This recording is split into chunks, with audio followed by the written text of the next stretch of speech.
What's going on, guys? So this is my buddy Freed's 335i e90. We did do a rod and piston motor on it, N54 single turbo. So right now I went ahead and got the car all cleaned up, pressure washed the engine bay of all the grease and dirt that I could get off.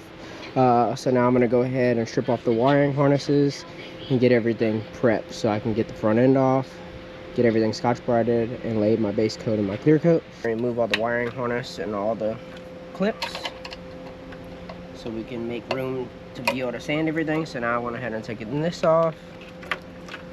Need to unplug the ABS here. I already got this off. Need to remove this ground, so I'm gonna go ahead and do that. I'm gonna go ahead and paint the frame rails, the shock towers. Not too much worried about the firewall too much, but when you open the hood, I want all this to look good. So like BMW from factory don't really get no paint in here, so it kind of looks dull. But I'm gonna go ahead and prep all this and back tape here and paint all this area in the shock towers. So I have to remove everything. I went ahead and got everything removed. I went ahead and got all the wiring put in that DME box, all the wiring that went here and went to the fan control. So I went ahead and tucked it all in the corner over here.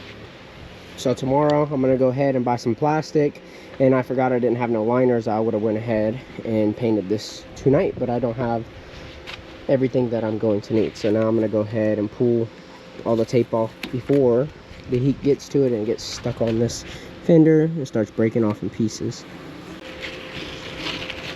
Pulls off a lot easier when it's wet, just so it doesn't pull that factory paint, because I don't know how well, you know, that it's on there. Alright, so I went ahead and moved the vehicle over because I want to paint it on this side of the driveway. So I went ahead and got everything, made sure I hit all the spots, made sure there's no shininess, no glossiness. Went ahead and removed the steering shaft so I can back tape all this and basically plastic or paper all this section so I don't get no overspray. Went ahead and got a lot of it masked off with aluminum foil just to make it easier. So I went ahead and wrapped the subframe, all the coolant hoses, the AC lines, the steering rack, everything's covered. Made sure I covered the subframe pretty good because I don't want to get too much overspray on it. And I got the brake booster and the ABS covered up pretty good. I'm trying to get this aluminum foil in here to basically cover all of it so I won't get no overspray on it, because I do want to paint as deep as I can in here without removing any of this stuff. So right now I'm over here with the aluminum foil and trying to shove it down in here so I can cover up the DME box. So if you look, I'm able to paint some of this, the most that I can, tucking this aluminum foil in here. It'll be a pain, but I'm trying to get it in there pretty good. Okay. And then I smash it towards the box so it can take the shape of the box. And I'm going to keep doing that until I get it all the way around, and then I'll make sure I secure it with some tape. I have to tape up the top of the coilovers too so I don't get no overspray. The nuts are kind of ugly and a little rusted, so I'm going to go ahead and hit them with Scotch Brite, and I'm going to go ahead and paint those because there shouldn't be no reason we need to take these off. We'll just need to adjust the camera. Alright, so I went ahead and got everything taped, masked off, blown off. I'm going to go ahead and hit all the areas with the scuff pad, the red Scotch Brite, just to be sure that I didn't miss any spots. I'm going to go ahead and blow it off and wax and grease remove everything, and we should be ready to spray our base coat and our clear coat. Here's the car. It's on a 15-inch drag height, 335i. And like I said, this one's going with the Molnar Rods, Pistons, and a 6266 turbo with a T50R1 mod. The paint mixed up, so I went ahead and put 2 parts paint. Now I'm going to go ahead and pour some reducer in. I am using a medium reducer.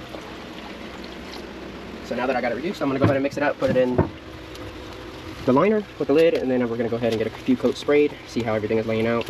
I went ahead, already wiped it off, wax and grease removed, tack clothed it. I primed some of the areas that were bare metal, so now I'm going to go ahead and mix this up, pour it in.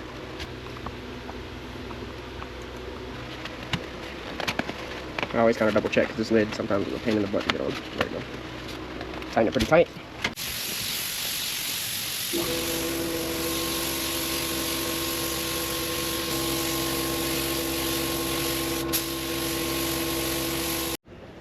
Alright, so now we're going to go ahead and lay the first hand of clear.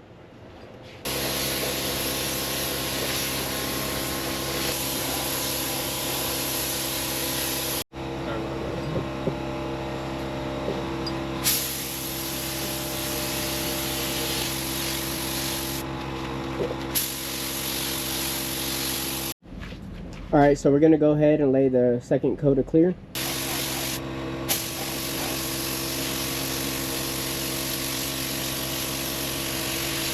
Laid the last hand of clear. Everything is looking good. Very shiny. Very clean look.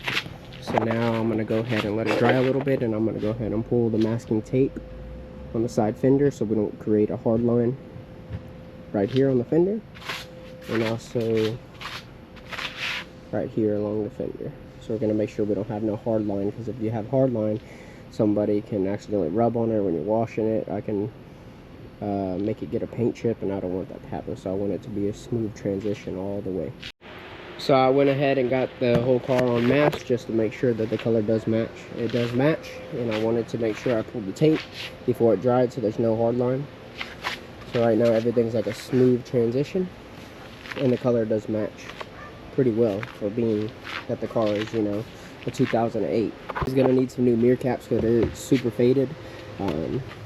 We did re-clear the hood because it was really faded like those mirror caps, but we were able to bring the hood back to pretty much brand new.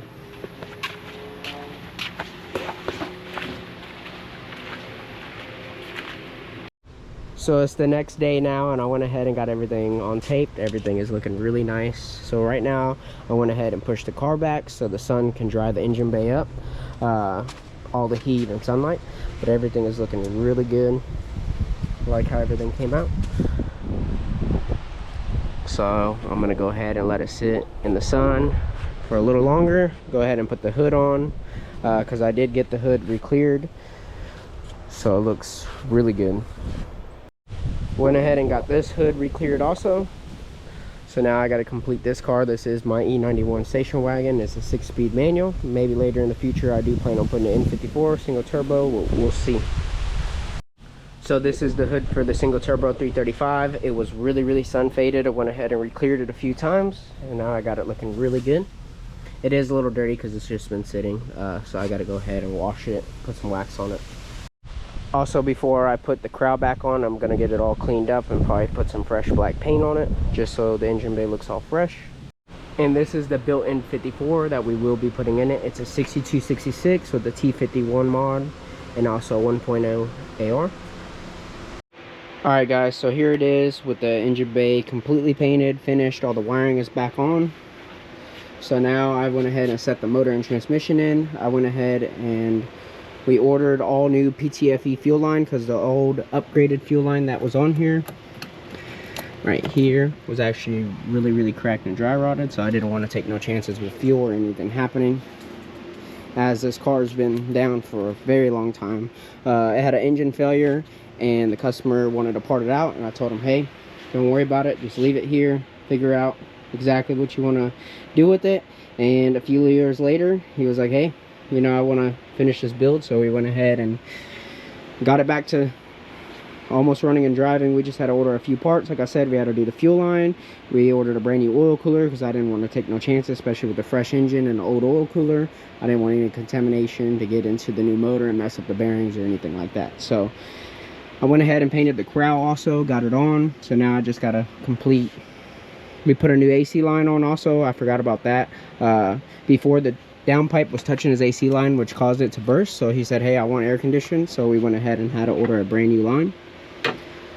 So we're probably gonna have to put a dent in the downpipe or get the downpipe remade, but we'll see. It is heat wrapped, so it is gonna make a little bit of a mess, but everything fit in there and it's looking really good. So stay tuned for this thing to run and drive and hopefully be on the dyno soon.